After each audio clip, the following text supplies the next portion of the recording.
My name is Arjuna Arda. I'm the author of The Translucent Revolution and several other books. It was in the winter of 2004 that my old friend Mickey Carlham returned for a visit to India. When he told me he'd found the keys to perfect enlightenment, it was hard for me to explain to him just how not interested I was. I've been visiting India since I was in my early 20s, spending a good deal of my life chasing after the elusive enlightenment, and I thought I was really done with all that. But here we are, back in India, and let me tell you how it happened. It was only when Mickey told me more about his trip that I got interested. Seems he had received a number of transmissions called Diksha, which had allowed him to more deeply feel the pain he'd caused to others, to feel his own body more, to have a greater sense of service and purpose in life. In short, Mickey had become a more compassionate, decent human being. The Translucent Revolution was published in the summer of 2005. With the usual circus of radio, TV, and magazine interviews that accompanies any new book, by the fall I was exhausted. Then I was contacted by the Oneness University myself, same place where Mickey had been. They'd read my book and invited me to also come for a visit. Hey, seems we could sleep as much as we wanted, take walks and eat. As far as my wife and I were concerned, this was the perfect vacation spot. During our 3-week stay that winter, we also received a number of these dikshas from young guides, or dasas. Each diksha was imbued with a specific intention: to release any residual trauma from one's mother or father, healing of the physical body, or to fully feel the pain one has caused to others. There were 3 things that really impressed me during that first visit. The first were those 170 young dasas who run the place. I've been around spiritual organizations for a number of years, and I was used to there being a great teacher, profound teachings, powerful techniques, but among the followers a degree of politics and hierarchy. I was expecting the same thing here, but I didn't find it. Instead, what I found was a quality of harmony, cooperation, and oneness, the likes of which I'd never seen before. The second thing was the power of the Diksha itself. Spiritual technologies can often appear to be a little hit or miss. Sometimes they take you straight to silence and bliss. Sometimes they don't. Here was a technology that actually works, that delivers the result it intends to deliver pretty much every time. The third thing that impressed me was the scope of the vision. To some it may sound grandiose and unrealistic, the idea of transforming global consciousness in just a few years. But there are many things about this vision which lend it credibility, and which give me the grounds to feel that this may be the kind of coordinated effort to transform global consciousness that we've been waiting for. Towards the end of my stay, I met with some of the dasas and I said to them, hey, this is great. What's happening here is wonderful, but it seems to be lacking a certain credibility. It needs a good book. And sure enough, a couple of days later, they came back to me and said, hey, thanks for the suggestion. We'd love for you to write the book. So I've spent the last months talking to people involved in Diksha all over the world. I've done considerable research. During this time, I've been able to collect questions from Diksha givers, from skeptics, as well as people who are enthusiastic. And today, I have the opportunity to bring these questions that I've collected to the founder of the Oneness University, Sri Bhagavan. He's agreed to conduct an extensive interview covering all of these topics, and I've also been given the very, very rare opportunity to also interview his wife and the co-founder, Amma. Let's go in now and meet Sri Bhagavan and hear more about Diksha.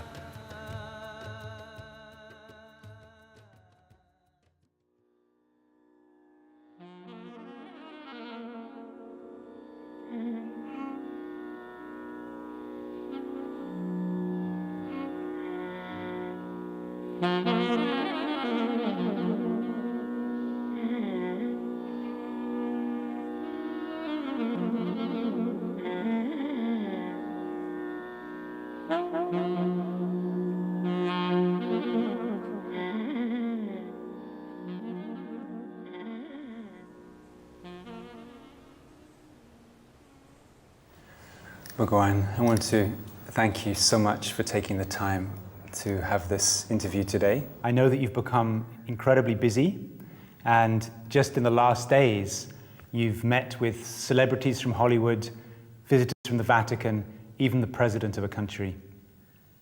During the last, actually just a couple of years, Diksha has spread like wildfire. I'd like to start our interview today by asking you, how would you describe Diksha to somebody hearing about it for the first time?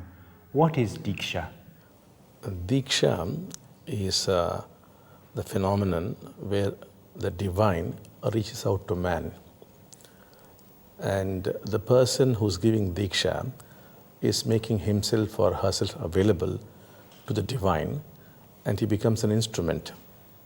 It looks like in the last few years, there's been greater divine intervention in human lives. And that is the phenomenon of a Diksha. Probably the best word to use would be the word phenomenon. It's a phenomenon. As you know, I've been researching to write a book about this phenomenon. And so I've talked to people all over the world in different countries, different stages of receiving Diksha. What I've noticed is people have very different subjective experience while receiving Diksha. For some people, they have very powerful, energetic explosions. Yes. Some people can have actually seemingly unpleasant experience. Something arises that doesn't feel good. For some people, they say nothing happens at all, although they still notice that over time, their life changes. Could you explain the significance of subjective experience during the Diksha? I think there are basically three factors involved. One is the person receiving the Diksha, and the other is the person giving the Diksha, and the third is the divine itself. Because we have noticed sometimes people whom we thought would make very little progress, making dramatic progress. We have had instances of people sleeping through courses and become enlightened. So we really cannot comment on the person, So it also depends on the person who's giving the Diksha. And then there's, of course, the divine, which is the ultimate source of all this. And whatever the divine decides, it happens. We have had people whom one might call immoral people, or people who are not the right kind of people to receive Diksha. But they ended up as the most transformed people. So there's really no way we could judge on those matters. But we can, as a rule, say that it depends upon how receptive you are, what your beliefs are, and what your conditioning is, and the quality of the person giving the Diksha, and above all, what the divine chooses for the day and for the person. My name's Lindsay Wagner, and I am an actress. I first had Diksha about a year ago. With my first experience, I felt the energy very strong. I laid down, as we sometimes have the opportunity to do when we're receiving Diksha, and went very deep inside and felt energy flowing through my body. What happened when I left this place after having Diksha for the first time, I got in my car thinking, okay, now I'll get on the LA freeway and drive home. And I got on the LA freeway and pulled right off the LA freeway. I went, wow, maybe I could do competitive driving at 80 miles an hour right now, but I have absolutely no desire to and no willingness to. I got off the freeway, I drove the streets home, and I was so full of joy and just the sheer bliss of being alive. It wasn't like a bliss state where I was, high to where I couldn't function. It was just that, to me, which I also typically think is insanity, but in that moment, every cell of my body went, this is insanity. I'm alive. Look at that tree, look at the flowers all the way home, So I took the streets home, and it was perfectly enjoyable, and it was traffic hour. And so I said, wow, there's really something very special to this. Then I thought, well, gosh, can somebody function like this? What if you could just live your life like this? And so I thought, what if I really had to do something that I had to focus on and not just be like this? And I got home and the phone rang and I had to take care of some business, and I went zoop and I focused. And it was so natural to just focus that I didn't think about it, I just did it until after I got off the phone and I went, wow, I just went from feeling that to focusing, and I didn't feel bad when I focused, but I was very focused. And then I just went on about my life waiting to see how it was going to affect me.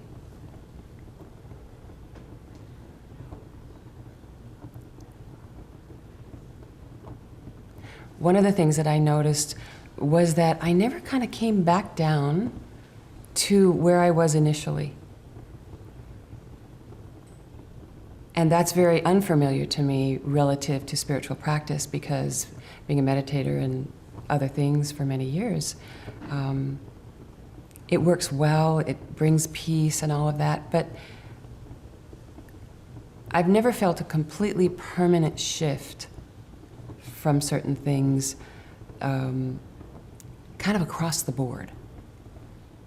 It's as if it raised my bottom, so to speak.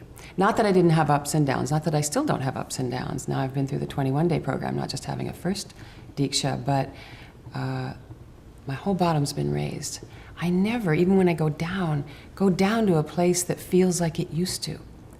Something on a very core level has been, I'll use our Western terminology, is healed or filled with light instead of whatever was there before. My name is Dorian Kenji, and I basically work in the film industry. I'm, as of right now, a filmmaker, an actor, and a stuntman. First experience of Diksha. It was very interesting. My first experience happened when my mother wanted me to go to a church and talk about this energy work that she just recently found out about. Sounded kind of interesting and didn't really describe a whole lot to me about it, but she tried to, but it's not something you can really, you have to experience it, obviously. I was very hesitant initially because I was one of the last people to go up. So I went up and had it and didn't really feel anything initially in the beginning. I came back and sat down in my chair and was kind of like, okay, great, awesome, thank you. Like kind of not being rude, but just didn't really feel anything in the moment.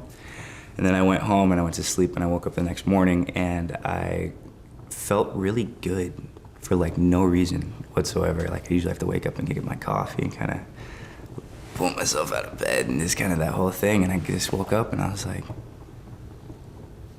I feel good. Like today's a good day. It'll be good. Got dressed, went outside and looked at the sky and I'm like, wow, it is a nice day. This is weird. You know, just kind of like this awkward feeling. And then after that, I called my mom and I was like, it's a great day. This is awesome day. What's going on? I hope your day is as good as mine right now. And she's like, you're feeling it, huh? And I was like, that was like my first total experience of just like not necessarily doing something, but receiving an energy source. So, you know, a transference of healing that just helped me feel something in, you know, physically. Within such a short period of time. And it was basically from that point I was kind of hooked. After that I was like, why not be blissed out without having substances, you know? It was cool. I just have to say that the feeling of that original Diksha that I received, I can still check in with that feeling now in my body and up here somehow. And what it was they put their hands on our heads, and there were about maybe 4 Diksha givers, many of whom I still know are dear friends to me, even though some of them don't live here anymore. And it felt like this trickle, and I'm going to describe it as a trickle, as this trickle of sensation that went down through the top of my head into my brain and kind of took up residence somewhere in the middle of my brain. And at the same time, and especially afterwards when I laid down, I had this sense and this perception of the most incredible deep blue light, like cobalt blue light, interiorly. And this sensation and that perception of the light was so pleasurable that I just wanted more. And that's what I wound up thinking as I was laying there on the floor. I just kept thinking, I want more. Whatever this is, I want more. Bhagavan, some people, when they receive Diksha, their subjective experience is not completely pleasant. They may experience memories coming or feelings which they don't like to feel, but they continue to receive Diksha. Something within them somehow knows that it's the right thing. They continue, even over weeks and months, they continue with the Diksha, not feeling good, but their life starts to unfold. So what can we say to somebody who is receiving Diksha but not feeling bliss or not feeling love, feeling unpleasant memories or unpleasant feelings? Yes. We would recommend to them that they must continue with the Dikshas till they get a breakthrough. So this is often a cleansing process, and very soon they will be out of it. What the energy has done to me hasn't always been completely pleasant. There have been some side effects that haven't been pleasant, but they're always only temporary, and it's really no big deal. For instance, I had a flood in my house. Well, my house needed to be totally renewed. And by the way, the insurance covered it. Or having my computer die, and that wasn't any fun. But the computer needed renewing too. So each step along the way, as my life is actually improving, I'm becoming more productive. I'm back in touch with who I noticed I was when I was very small, and have all of my abilities heightened and my senses heightened. So I honestly, to this date, I cannot tell you what Diksha is, but it's been fun, and I'm really enjoying it, and I'm looking forward to the expansion of whatever that is that's going to follow. Now you also said, I think I've understood that you said the Diksha itself has a kind of intelligence. Yes. That it knows where to go. Yes. So then it seems to me that there are actually three things occurring. Yes. Yes. There is the intelligence of the Diksha Yes. and where it wants to go. Yes. There is also the intent of the Diksha giver Yes. and the intent of the Diksha receiver. Yes. Now what happens if all of these don't match up? If the Diksha intelligence is going one way but the intent is going another way, Yes. which one will be senior? The Diksha would be senior, Yes. but the effect is reduced up. I see. Now let us say you are a doctor and you know that the arteries have got to be opened up. That is your intent. Now how to open up the arteries, you have no idea. But Diksha's intelligence knows how to open up the arteries. I So it works. I see. And suppose in case you do not know, still they would open up, but may not be fully, I see. So your strong intent that all these arteries must open up. Then the Diksha goes and does exactly that. How it does that? It has the intelligence. I see. So could you give some tips Yes. for how to create good, effective intent? For that, the heart has to flower. Yeah. You have to learn to listen to the other person, really feel for him. Somebody comes and tells you about his financial problems. You must put yourself in his shoes, see what exactly he's suffering and what his wants are, and then you begin to empathize with him, And then only you must give the Diksha. Not straight away jump and give a Diksha, You must take your time, listen to him, meet his family, I see. begin to feel for him, and then go for the Diksha. Yes, The I see. heart plays a key role. Yeah. If you merely take it into your head, Yes. but there's no warmth in the heart, Yes. the Diksha is not going to be really effective. Yes, I see. But when you speak of big heart, Yes. some Diksha givers may feel, I don't have a big heart. How can we make our heart bigger? For that, he has to go and receive a Diksha for getting a big heart. I see. I see. Because a Diksha can really open up the heart. Yes. And then you go back and give Dikshas. And if you want to have Diksha to really open your heart and feel much love, you should have Diksha from someone where you can feel their heart is open, Exactly, they have yes, love. I that's that. see. That's Yes. very interesting to Yes. see. Yeah. And if you want to have Diksha to make more money, then Yes. Diksha from Tony Robbins would be the best. Would be the best. Yes. I see. And some others are really inferior Diksha givers. Yes. Is this a good way to look?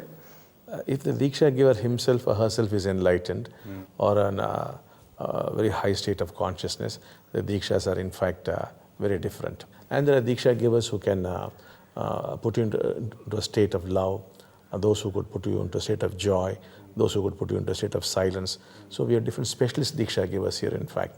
So the person who's giving does really matter. Do you feel that there is anyone who should not receive Diksha at all for some reason?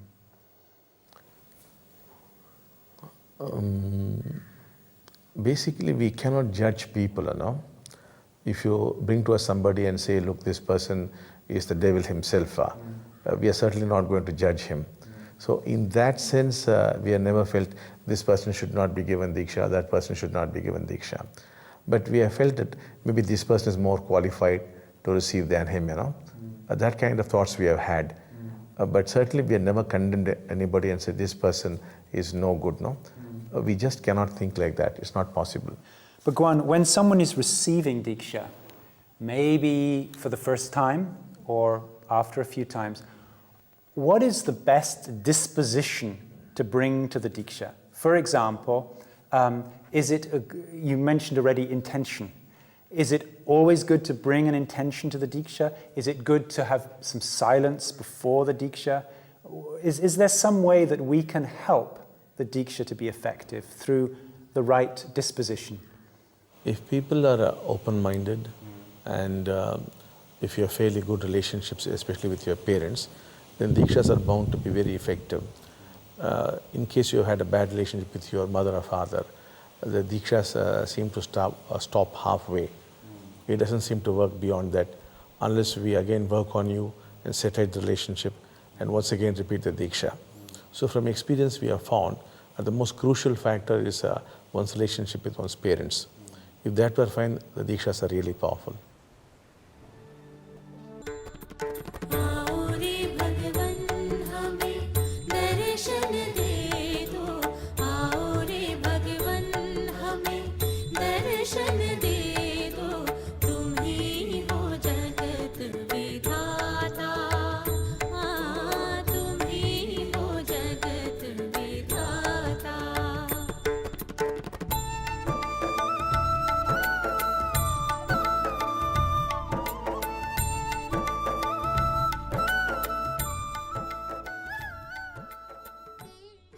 This phenomenon has really grown quite extensively, but how did it all begin? I and a friend of mine, we were very dissatisfied with the education system. So we wanted to try out a new kind of school which would help children discover what their true nature was. It was a residential school and the whole idea was to help children become enlightened. So that was the motive in starting the school. And it so happened that some people did become enlightened. And some children became enlightened, some parents became enlightened. That is how the whole phenomenon began. I think it was the year 1989, and probably the month was August. One day my son came along and he told me, there's somebody inside me. And then I asked him, how does he look like? He said, he looks pretty young and he seems to be having a golden body. I asked him, could you ask him who he is? I said, yes, I'll ask him. He spoke to him and told me he's saying he's Prajapati. I said, oh, could you ask him that whether he would help you to get into others? Then he again contacted him and he said, yes, he says he's willing to get into others. So find out from him how we should go about it. And then he said, place your hands on somebody and I will go into him. So I called a few children and said, now place your hands on them. And the moment he placed his hands on them, in a moment's notice, they said, yes, we have a golden being inside us. And the same question was repeated. Ask him who he is. He said, I am Prajapati. That was how this phenomenon broke loose. One day in the month of August, on the 17th of August, 1989, at around 7 o'clock in the evening, it was raining. Bhagavan sent word for me. So I went to Bhagavan's house, and there, a huge table, and this side was Bhagavan. That side was Bhagavan's only son, Sri Krishnaji. He was sitting there. Bhagavan told me to sit there on the opposite side. Sri Krishnaji is younger to me by 1 year. Bhagavan said, now close your eyes, Krishna will give you something, receive it. I closed my eyes. And the moment I did, it was very strange. I felt like a light, a beam of light, a shaft of light was coming and hitting me from him. And for the first time, with my eyes closed, I could see the whole room, as though my eyes were open.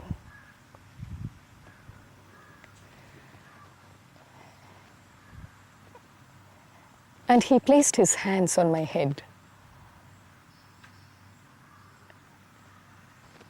As soon as he did that, there was tremendous heat from the base of my spine rising to the crown of my head. Now I know it is Kundalini.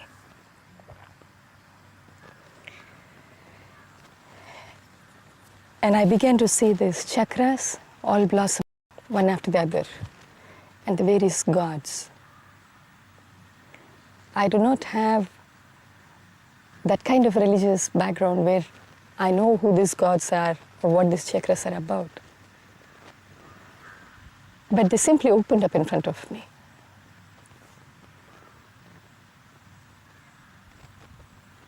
It was an immense experience. I was dazed, I was shocked. I hadn't expected it. And then Bhagavan said I could open my eyes. When I opened my eyes, I still was not sure of what was happening. By the clock, it was only 2 minutes that this entire thing had happened. For me, it looked like a long, long time. Bhagavan said you could go and rest. I came back to my room, where the Diksha continued. Diksha that Krishnaji had given was not over in those 2 minutes' time. It continued to unfold itself rather. A few days later, when I went home in September for vacation, I was lying down in the afternoon, reading a book, waiting for my father to come back from the clinic. I just then had a very beautiful dialogue with my mother. I was lying down on the sofa. And suddenly there was something very warm in the heart.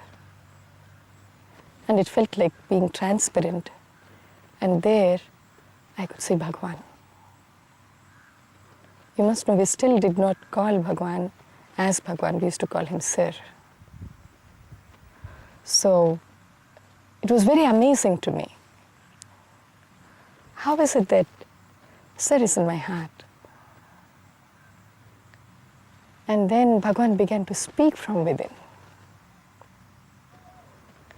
It was as audible as this, so physical. I was not afraid, but it was fun. It felt very nice that Sir was within me and he was talking to me. And throughout the vacation, many strange experiences. Whenever I wanted to see Amma, as soon as the desire ended, all that I had to do was ask, Sir, I want to see Amma. Immediately my astral body would be out, and there I would be at Jivashram. I would know exactly the sari that Amma was wearing that day, to whom Amma was speaking. And in fact, when I went there, Amma would also tell people who were around that I had come. The distance, physical distance, had disappeared. It was the night after I received my first Diksha from Bhagavan's son, Sri Krishnaji. I was sleeping in my dormitory with few of my other classmates. We were about 10 or 12 sleeping in the dormitory. I saw Bhagavan walking into our dormitory. It's the first time I'm seeing Bhagavan in my vision. But it didn't look like a vision. It was very, very real. And I was wondering, what is the directors are doing in our dormitory so late in the night? Because still, I did not know who Bhagavan was. Bhagavan walked up to me. I was sleeping. He woke me up. He said, "Giri, wake up, wake up." Bhagavan was looking at me and Bhagavan spoke these few words to me. Bhagavan said, "Giri, isn't it time for you to change into cotton now?" He spoke these few words. I was sleeping in my regular dress, my shirt and my trousers. Just woke me up and said, "Giri, isn't it time for you to change into cotton?" He spoke these few words and he walked away. I did not understand what it meant. Closed my eyes, tried to go back to sleep. And I kept hearing Bhagavan's voice saying so many other things. And I saw so many images. Next morning when I woke up, I felt very different. I felt like I was declutched from my past.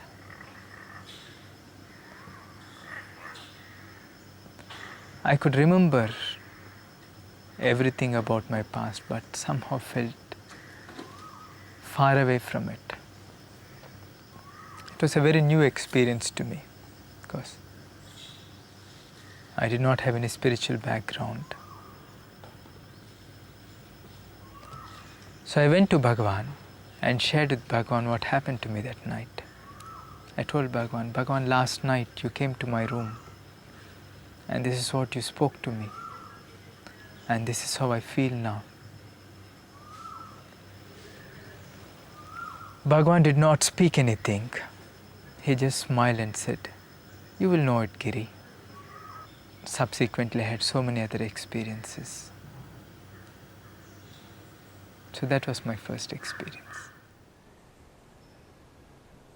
What is the meaning of Prajapati, Bhagwan? The word Prajapati means he's a guru, he's a teacher. And the children had never heard about this word earlier. None of them had heard about this word. But yet they were using this word, And then strangely, this Prajapati also grew older. He grew older by the day. He came in as a young boy, but he began to grow, And then as he grew, the phenomenon became more powerful. So finally, when the Dikshas were being given, they would take any form. Some had Rama as their Antaryamin, Krishna, some had Christ, some had some formless state. So various things were emerging out of the Diksha. And a lot of strange phenomena broke loose in the campus. Like you could get all kinds of sacred smells all over the campus. You could hear sacred chanting going on, people moving into states. And this kind of thing was happening. And people passing on the road would move into states. So at that time, somehow I felt things were going out of control. And took a strong sankalpa. Sankalpa means an intent that it will be good if the phenomenon is withdrawn for some time. And then it slightly withdrew. Bhagwan, you mentioned that people would find different Rama or Christ as Antarayamin. Could you explain what is Antarayamin? Antarayamin means the indweller who resides in your heart or in any of your chakras and to whom you could speak to. And he responds to that. You can ask him for help, he would help you out. You could pray to him, you could worship him, you could do whatever you want. He's more like a friend there helping you out. So that's how the phenomenon broke out. And you said people were going into all kinds of states. States, yes. What sort of states were they going into? People would go into states of great joy for no reason. And people would discover tremendous love for one another, for the animals, for the plants, which was not taught to people. The school was not teaching these things. But children would move into these states. We found children talking to animals, talking to trees, and getting along very well. children healing children. And one day we found one boy, he made about 30 children stand in that queue and healed them all. He was no healer, he was a Muslim boy. He just said, line up, now I'll heal you. And he healed them all. So all this kind of things were happening. Once this Diksha phenomenon started, there was a tremendous transformation happening in almost all the students. And it was very spontaneous. They developed a tremendous ability to heal. For many years, very rarely we had a doctor in our campus. Any sickness, any illness, they would heal each other. The children were traveling to different lokas, visiting their homes in their astral bodies, seeing what their parents were doing. When the parents came to school to take them home for vacation, they would tell, mother, father, on so-and-so date you were wearing this dress, eating this food. And they asked, how did you know? And they said, we were there. And when they're hungry, they would just speak to their Antaryaman. And they would go to some world, eat an apple there, and they would be full. So astonishing experiences the students are having. They would go to different worlds, meet different masters, the great beings there. They would have conversations with them. This was a common thing happening. We had one student who was the most notorious one in the school. His name is Arjun. He was a big bully. All students, his juniors and his seniors, everybody feared him. One evening, when it was time for dinner, all the students were going to the dining hall. They just rang the bell, the dinner bell.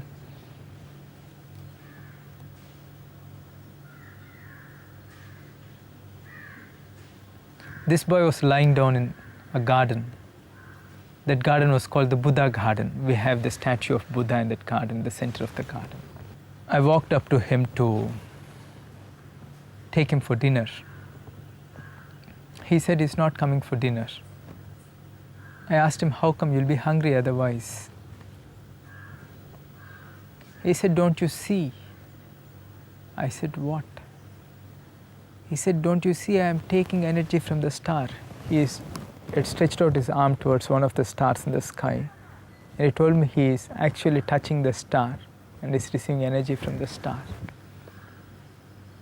Now, this was an unbelievable thing for anybody in the campus.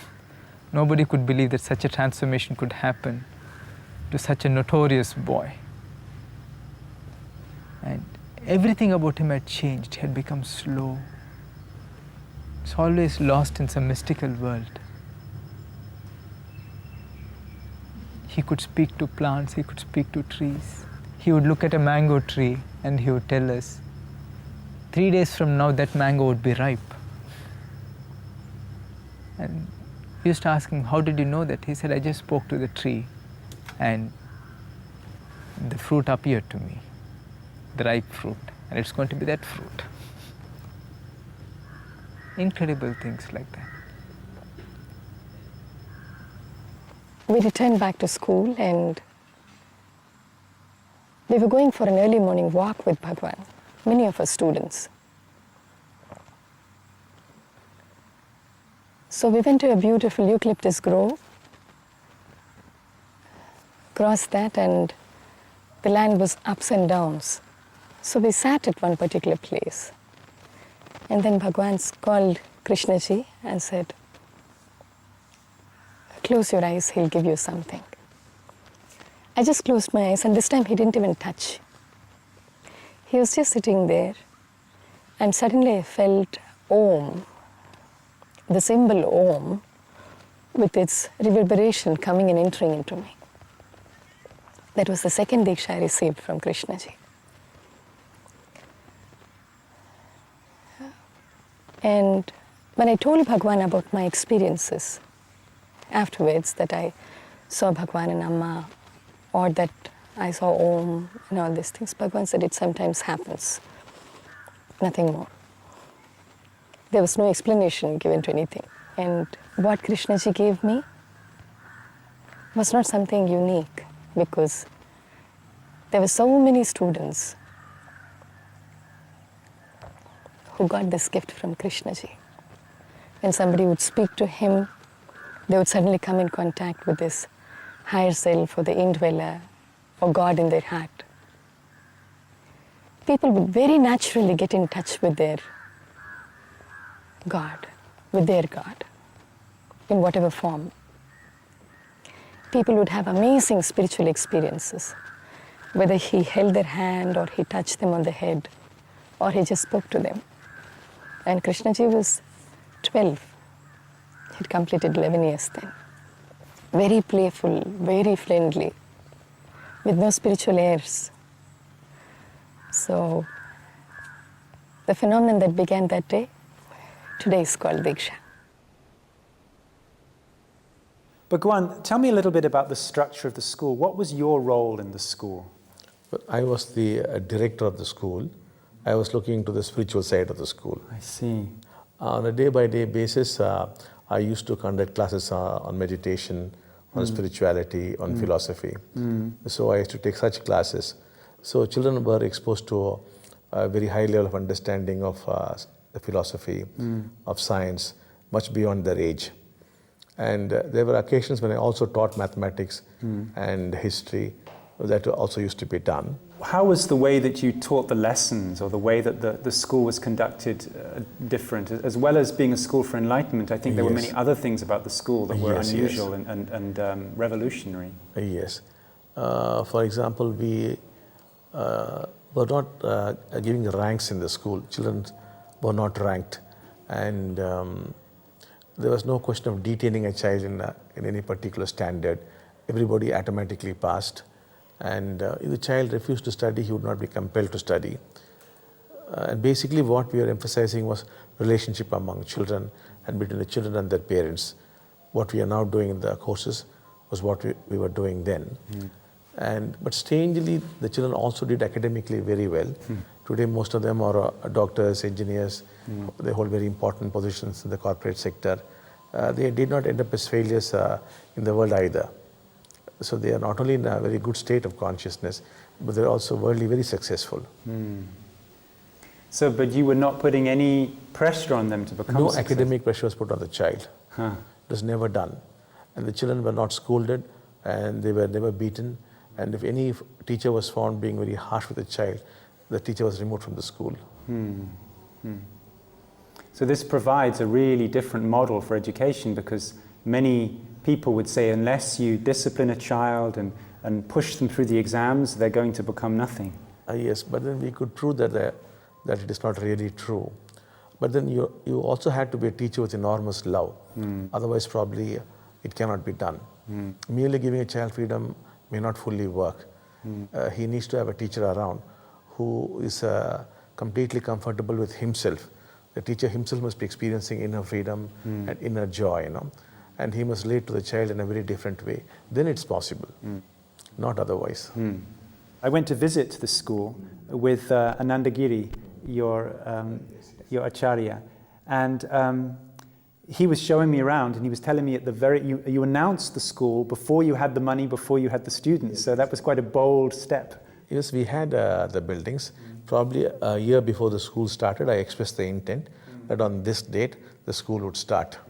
But there was no land, there was no money, there's nothing in fact. We just approached one gentleman and told him, would you give us some land on lease? So he said, yes, you could take this land. And then we went and met some people and said, would you like to start a school like this? Some said, okay, we'll help you a little bit. So we began with just one main building. And then in a matter of 3-4 years, the school grew sufficiently big. But it exactly commenced on that date with buildings, with money, and with students. When I visited the school, I saw one of the signs. It said it was about the education system. But I believe there were other signs also. Can you remind me what was written on some of the signs in the school? Well, there were a lot of other boards. One board read, this place exists for the enlightenment of man. There was another board which said, man is mad. So there are not, your thoughts are not your thoughts, self is a concept, such boards were there. But since we left the place because of the weather and the lack of maintenance, many of the boards collapsed. What was your purpose in making these boards? Basically, we are trying to educate the parents that the current educational system was destroying their children, and that the school must help the child discover what he or she really was. And basically, the whole focus was on making the child enlightened. We are trying to rid the child of the self and free him from all self-centered activity. That was the whole sankalpa, or the intention of the school. And finally, that was achieved. The most prominent thing when you enter the school is the large statue of the Buddha. Yes, right? yes. Was that there from the very beginning? That was not from the very beginning, but somewhere in the middle, the statue was placed there because a painter had come and very spontaneously made the statue of the Buddha. And we thought, since he symbolizes enlightenment, why not we keep him in the park? So you started out with very few students then? Yes. How much did it grow? What was the maximum size of the school? It went up to a max of 179 Yes. residential students. Yes. And about 200 day students. That's a big operation. Yes. But once this phenomenon broke out, the school became so famous that it nearly became impossible to run the school anymore. And we had to focus on our spiritual work. So we shut down the school. And now we help other schools do this kind of work.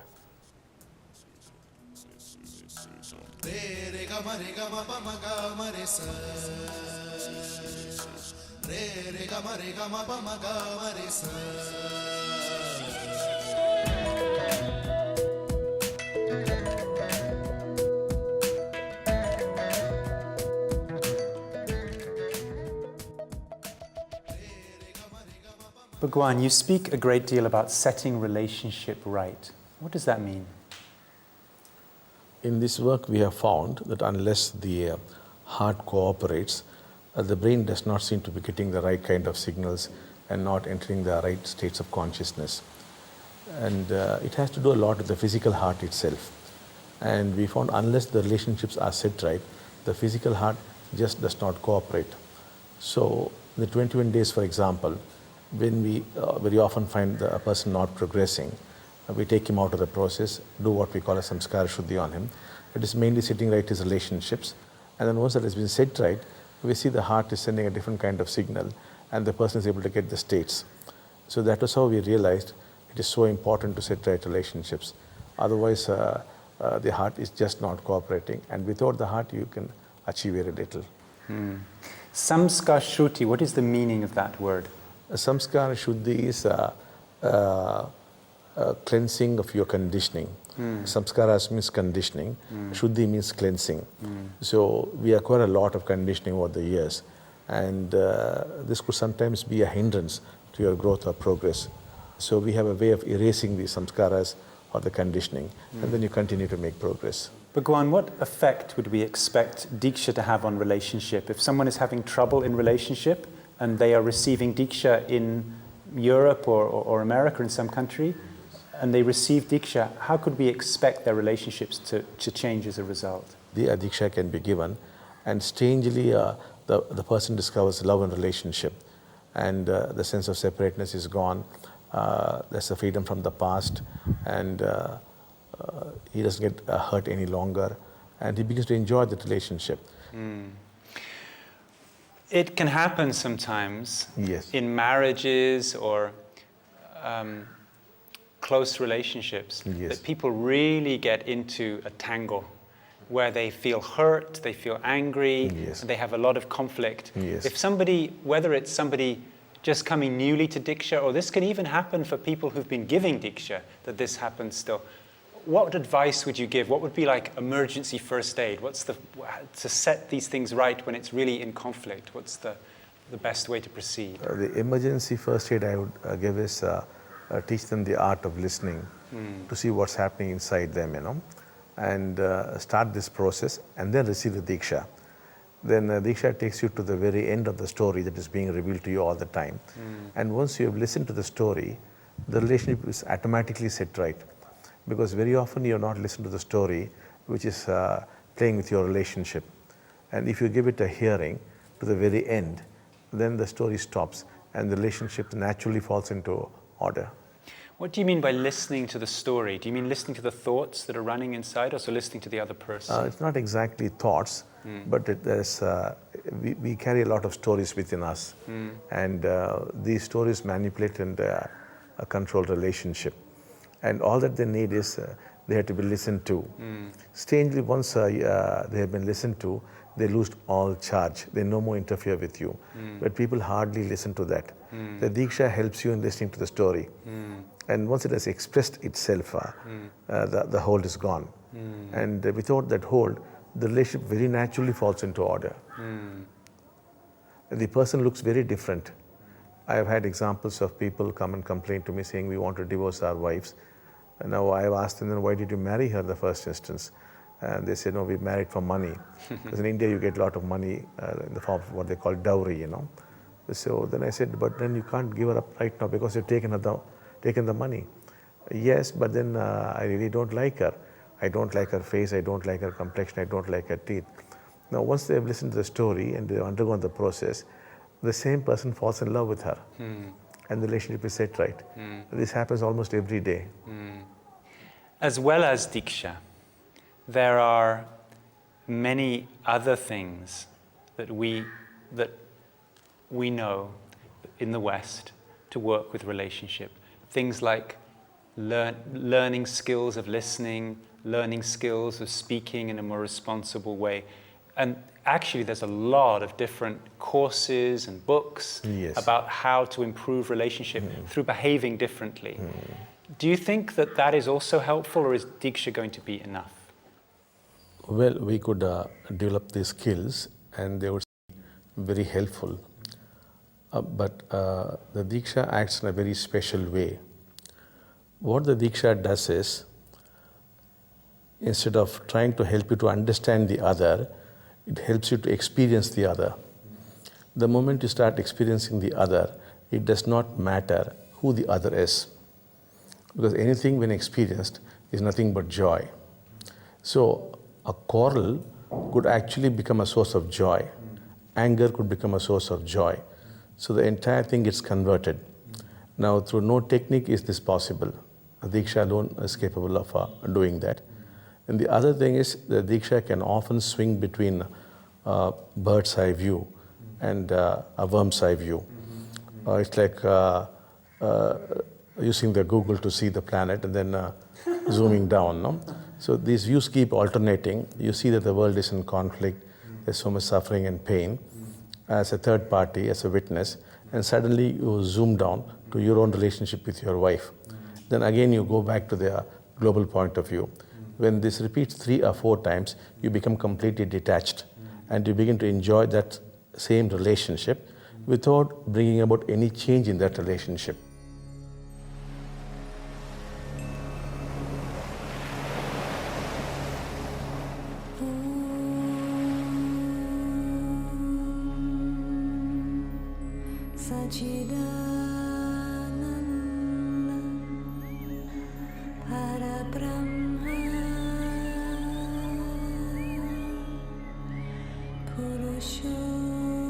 My name is Brun. I live here on Samsø. We have this center called Oneness Center here on Samsø. And Samsø is a small island in the middle of Denmark. My name is Cecil, and Brun and I are a couple. We've been together for 13 years, I think. And we have a daughter, Mila. She's 5. Well, the story before Diksha and after Diksha, this is a long story. We'll try to keep it short. It started 3 years ago in 2003. I was on the Buddhist path, and Cecil was also on her spiritual path. But it was 2 different paths going in different directions, and that created a lot of suffering in our relationship. It wasn't manifested in like big quarrels, but more in a sense of separation between us, like ongoing separateness. And that kind of had a topping in a week where Cecil, she was going through a process, and she said that she wanted to go into the attic in the house and just stay there for a week, more or less, all the time. And I was taking care of Mila at that point in time during that week. And it was a very intense crisis in our relationship. And maybe Cecil, you want to just touch briefly on that? Yeah. I think what really happened was that the pressure just kept building up. It wasn't a lot of quarrels. Like Brun said, it was just the pain of not really reaching each other and not really being able to reach out to each other. And I think it culminated because we were discussing that Brun wanted to live in New Zealand with our Buddhist teacher, and I didn't want to go. And Mila was 2 years at the time, and it was a very, very painful period. And I won't go into details of what triggered that crisis really, but what happened was that I'd been managing similar crises in my life, different means and in different ways, but this time it felt like all my usual managing routes were not working anymore. So I told Brun, I'm sorry, I have to go through this. I have to feel this pain. I have to face it.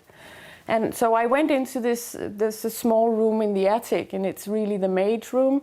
And I just went in there, and I stayed more or less 5-7 days, only taking care of Mila a little bit, and then just crying and crying and crying, like my life just laying in pieces before me on the floor. And I realized that there's really nothing I can do with this. There's just this pain of separation, and there's nothing I can do with it. I can't fix it with therapy. I can't become more spiritual. There's nothing I can do. I've done everything I possibly can. And then I think you should pick up from here, because then something very, very strange happened. And I was sitting in the office on the first floor in our house, and I was printing a lot of material about Amma Bhagavan. I had received this email, and I was just printing out all this material from the website, and the pictures and the stories and articles, and suddenly Cecil, she came out of the room in the attic and then went into the office, and without saying anything, she just grabbed the papers and took them and went off.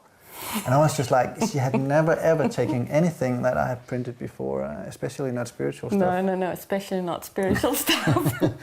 So it was just like, hey, what's happening? And she took all the papers and she read them, and I read them afterwards. And the same night, it was very, very strange, because we are very picky in the spiritual supermarket. I have only had one real teacher, Buddhist teacher, and we have never had any pictures of any saints or teachers or gurus on the altar in our meditation room. But that same night we put a picture of Amma Bhagavan there, and it was just like we had this tremendous pull towards them, and we couldn't explain why. Yeah, it just felt like a very, very physical pull, almost physical pull towards them. And I think there was a sort of soft healing in our relationship. I think for the first time in a very, very long time, we felt that there was something connecting us in a new way. And it was really very, very fragile, I found, but also a new beginning. And then at that time, the Diksha hadn't been released, or I don't know how to put it, but I think they were giving Dikshas to the monks and nuns in Golden City, but not publicly.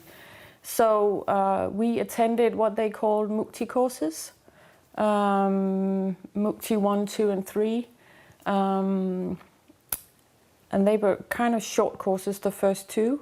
And we attended those together, and then I went on a 7-day retreat in Sweden. That was the Mukti 3 course. And I had a very strong, very, very strong, I actually had many strong experiences on that retreat.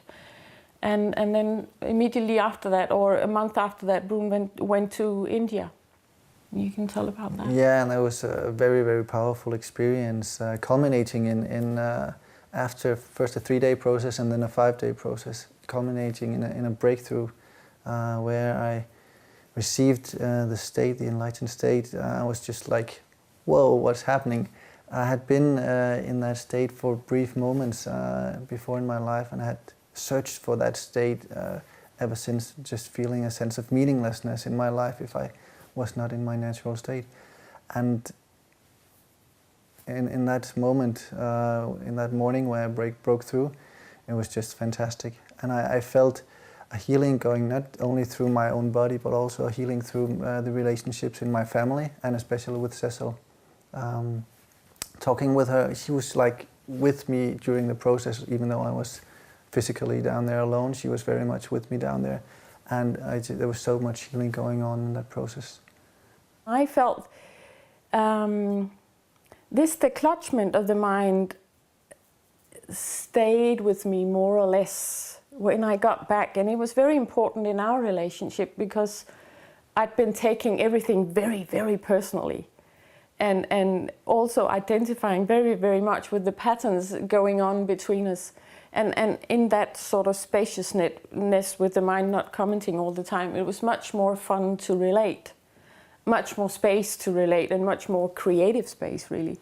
When we do retreats on relationships, we use ourselves as examples because we had a lot of programs going on between us, patterns, relationship patterns that were quite difficult.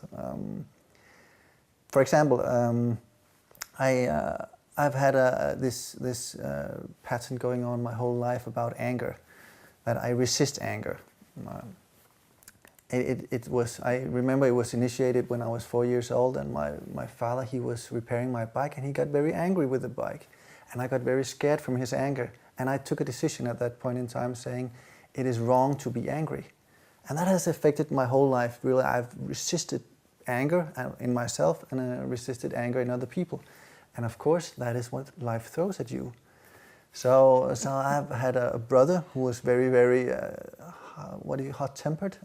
When we were playing tennis, he threw his racket after me. and of course, I've coupled up with Cecil, who is an expert in expressing anger in a beautiful way. But I could not see the beauty in it at that point in time. I was just resisting it. And the whole thing was actually taking place within me. It was not Cecil's fault that I was resisting anger. She was just like kind of matching my resistance to the anger. And that was what I had to learn in our relationship, or one of the things that I had to learn. And that was just expressed in so many ways. I was pulled into the anger zone when Cecil, she was being angry, and I was just furious. So it was an amazing example. I was standing in the office. There's a lot of things happening in that office, and I was just yelling at her. Why are you being angry? You're not allowed to be angry. I was just yelling, being furious, yelling, you're not allowed to be angry, really, or you cannot be angry. It's spoiling the whole atmosphere in the house, and da-da-da-da-da-da. And it's so funny. Just not acknowledging that the whole thing was taking place within me and not through the relationship with Cecil. No, she was just showing me something that I had to be more clear about. And after the Dikshas, after the breakthrough experience, I can now experience Cecil being angry when she's angry, when she gets upset about something which is pissing her off. She's expressing that, and I can be with that without really being offended or angry about it. And I can also myself be angry without hitting myself in the head about it.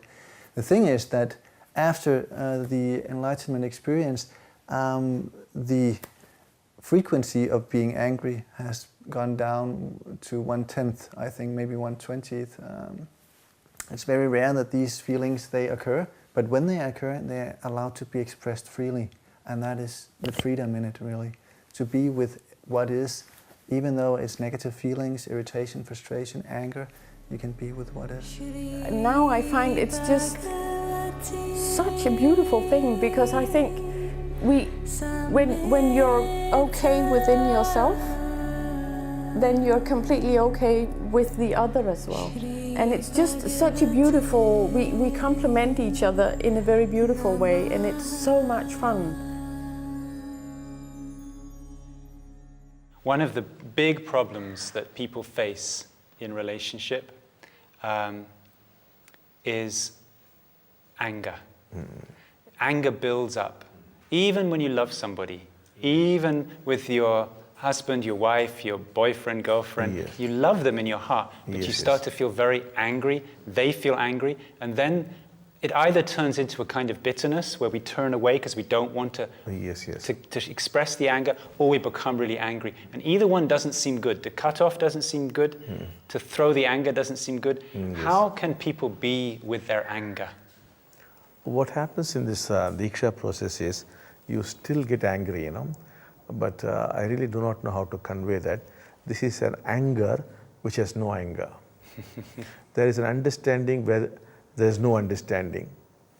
So strangely, all things continue, but they've lost the sting, you know. You can get very angry with your spouse, but the other person does not feel the anger. And there's really no anger in your anger, you know. Similarly, you no more try to understand her in terms of psychology or philosophy, you know. But there is an understanding which we really cannot call understanding. So we might say it's an understanding without understanding, you know. It's something very strange.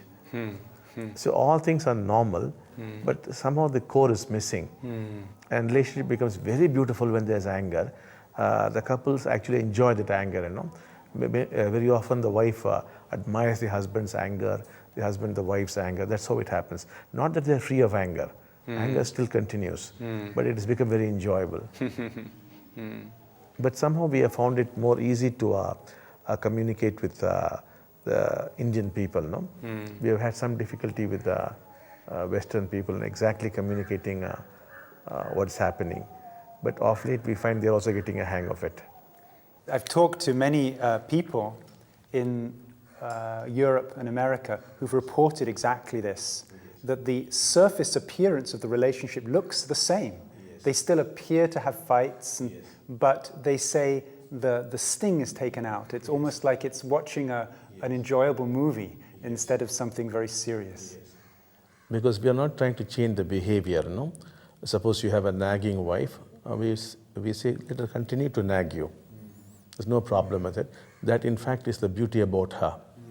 And if you are a husband who's a stickler to discipline and who keeps laying down rules and regulations, continue to be with that, because that's what is most suitable to you. But the other person learns to enjoy that. So we do not aim to effect any changes in the behavioral patterns, but only changes with regard to the way you experience it. That's what the Diksha aims at. I think what I'm hearing you saying, Bhagwan, is that it's not the content of the relationship that causes suffering, it's the resistance to the content. Is that correct? Exactly that. Yeah. And so Diksha relaxes our resistance to what is occurring. It's not that you're free of anger, but you are made friends with anger. You go along with it, you have no more problems with it. It's not that you have stopped being jealous, but you're very comfortable with being jealous. You accept it totally. So there's no change in the content. It's only in your approach to the content that there's a radical shift. If someone really has made friends with jealousy, or made friends with anger, so they feel very comfortable with that anger, this anger could still offend somebody else or cause hurt to somebody else, couldn't it? Yeah, that doesn't happen. Once you made friends with your anger or your jealousy and you express it, it does not hurt the other at all. I see. The other is quite contented with relating to it. Is in fact happy with it. Maybe because it has no more charge behind it. There's no charge behind it. Yes. My partner and I, we did the process together, and so of course that also makes it's a process in itself to just be together in it.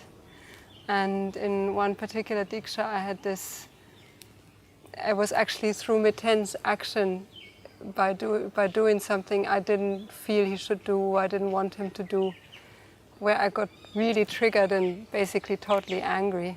And there I could really finally experience what what I've been hearing all my life, you know, what everybody says, you know, invite the pain and it will transform into joy, or there will be only experience but no experience. All these things which had been before basically words to me, I could finally experience because I just let that anger be there, not react to it, not act with it, but just let it become as big as it wanted to. At some point I even felt I would die, but even that would have been okay because I was, you know, ready to give myself to it, and it became so strong and almost unbearable and horrible and black and thick. And suddenly it just, I don't even know the moment, but suddenly it was gone. And then that feeling of, from now on, whatever life gives me, it will be just an experience, and it won't be,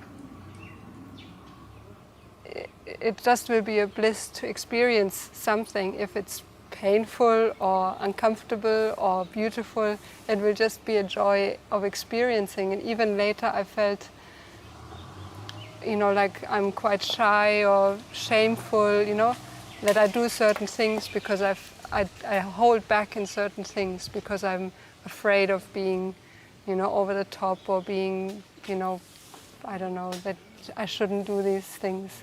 So yeah, being too much. And even then, after I could feel, okay, now I'm too much, and then I enjoy the feeling of being ashamed. That's also fine, you know.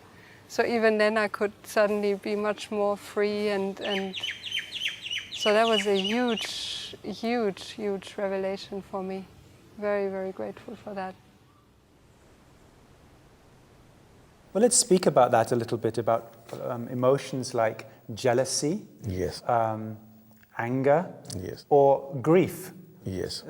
Feeling of loss. Yes. Now, I think there's a variety of attitudes which spiritually oriented people have Yes. to these feelings. One attitude is that these feelings are kind of unenlightened feelings. You know? Yes. So if you are coming more into enlightenment, more into oneness, then feelings like jealousy will disappear. Yes. No jealousy is remaining. Similarly, I heard a story once from a devotee of an Indian guru, and he was telling me with great pride that when somebody very close to this guru died, Yes. but the guru showed no grief at all. Yes. And I was wondering, this is a strange thing. Yes. So these feelings like jealousy, Yes. grief, anger, or particularly jealousy is interesting. Is this a natural feeling which is hardwired into us as human beings? This jealousy is a natural feeling, which, as you said, is wired into the system. But the thing is, you could experience jealousy itself. When you start experiencing jealousy itself, it becomes a very enjoyable experience. So we are not talking about being free of jealousy here. We are only talking of enjoying jealousy. That's what Diksha is all about. So you are very natural. You are jealous. You are very concerned when your wife is going along with somebody else. But strangely, even that can be enjoyed.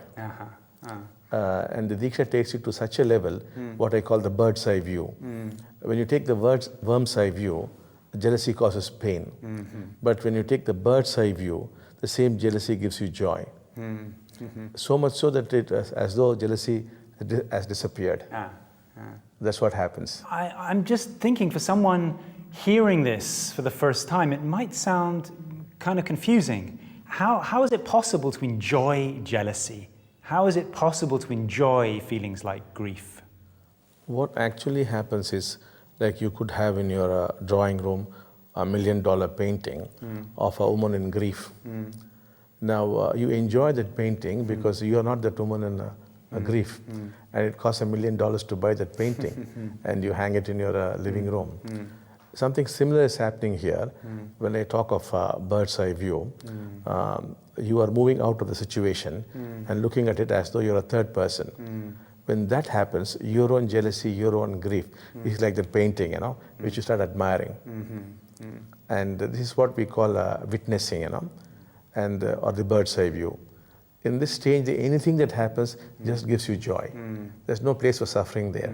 On the other hand, if you get involved, even a joyous situation can bring about pain. So this is all about getting out of the situation and looking at it.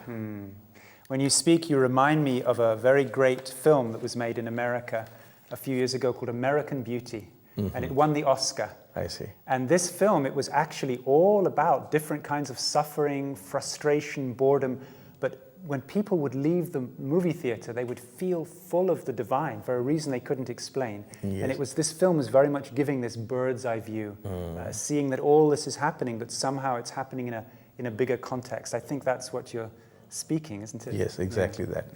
This is what we also call oneness, because when this happens, you see the suffering of mankind. You see their suffering all over the world, and you become so aware of it, and your own personal suffering is just a small speck in that, and it ceases to be personal. So when I talk of freedom from suffering, I'm only talking of freedom from suffering as personal suffering, not suffering as such. So you can still feel the pain of the world and still feel compassion. Yes, you could feel that. Now, my own mother died on my lap. So, but then there was no personal suffering, but there was suffering, but it was not personal. Could you explain that a little more? So you felt suffering, but not personal suffering. I felt suffering because I could see she did not want to go. So you felt her suffering? Yes, then. and there were others around who didn't want her to leave them. So they were all suffering. So that did affect me, but not as a person. Not that it was my mother who was passing away. It didn't affect me that way. But of course, I helped her out, and then she finally passed away very joyfully. So it's a question of shifting your stance from being involved to being a witness. How old were you when your mother died, Bhagavan? That must have been 5 years ago. I must have been 52, I think. Oh, I didn't ask you. Now you've told me how old you are now. I didn't know. I'm 57 now. Ah, you're kind of timeless as well. That's how I feel you. So when your mother died, for you there was no grasping or grieving? No, it wasn't there. Because it was not my mother, That kind of stand was not there, I see a beautiful being who has helped me so much passing away, and I know where she's going also. So in a sense, I am happy. But I see the others in tremendous grief. That is affecting me again. Namaste. How are you, everybody? Hola. My name is Nahuel. I'm from Argentina. I'm a musician, and I'm here right now in front of you. I'm gonna try to explain my experience in how I experienced pain for the first time in my life. Really experienced pain.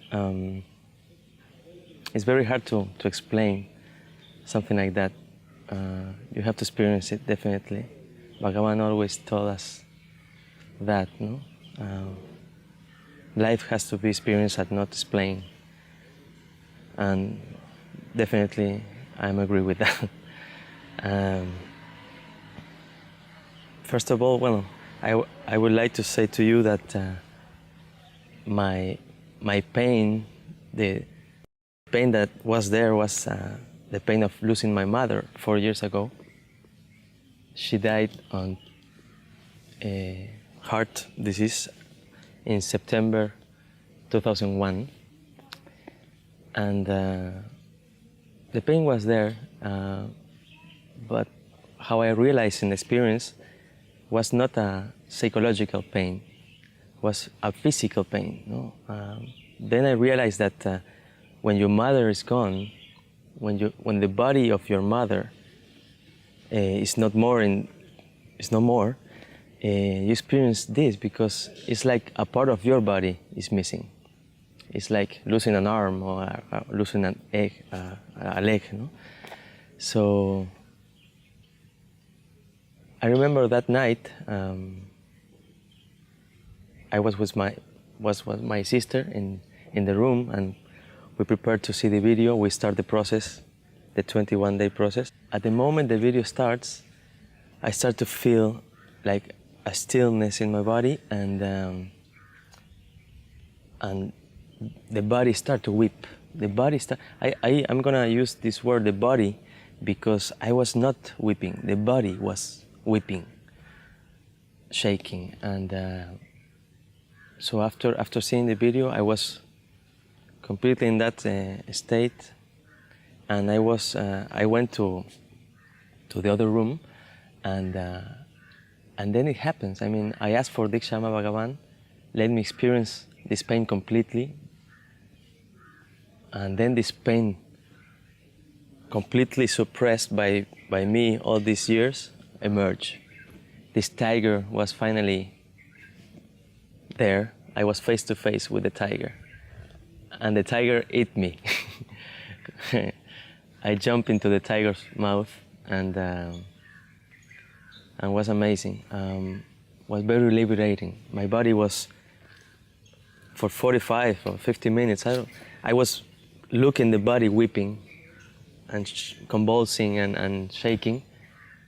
I remember my only words, I was shouting, no? I miss you, mother, I miss you, I want to see you, I miss you, I want to see you.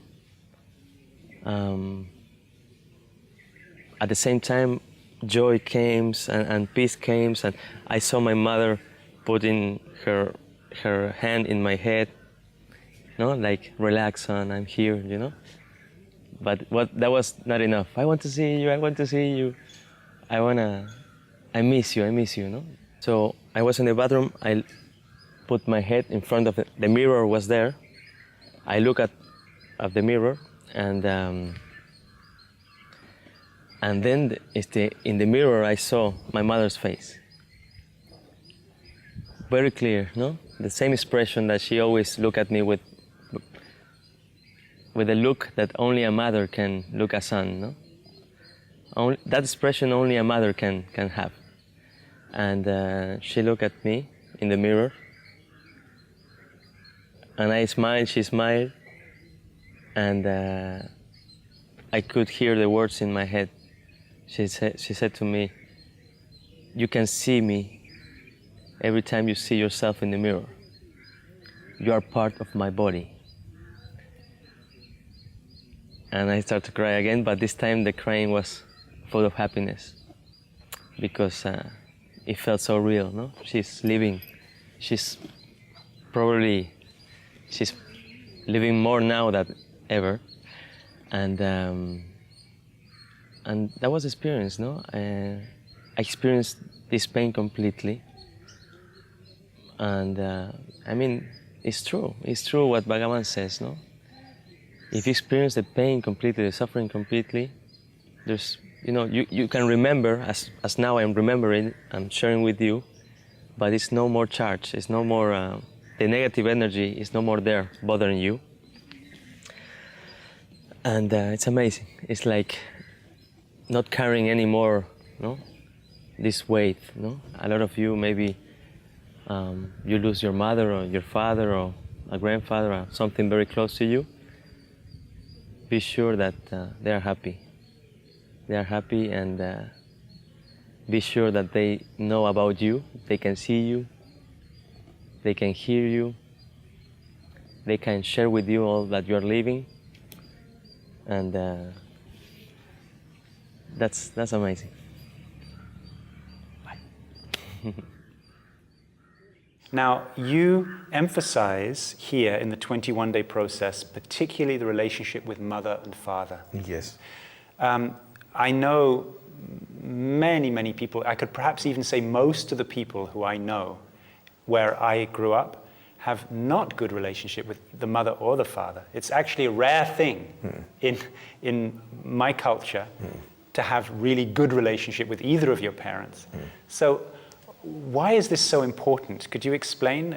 Many people, they've solved the problem by cutting the relationship, and they think that's the solution. Yes. But why is it so important to set right relationship, particularly with mother and father? Could you speak about each one? Yes.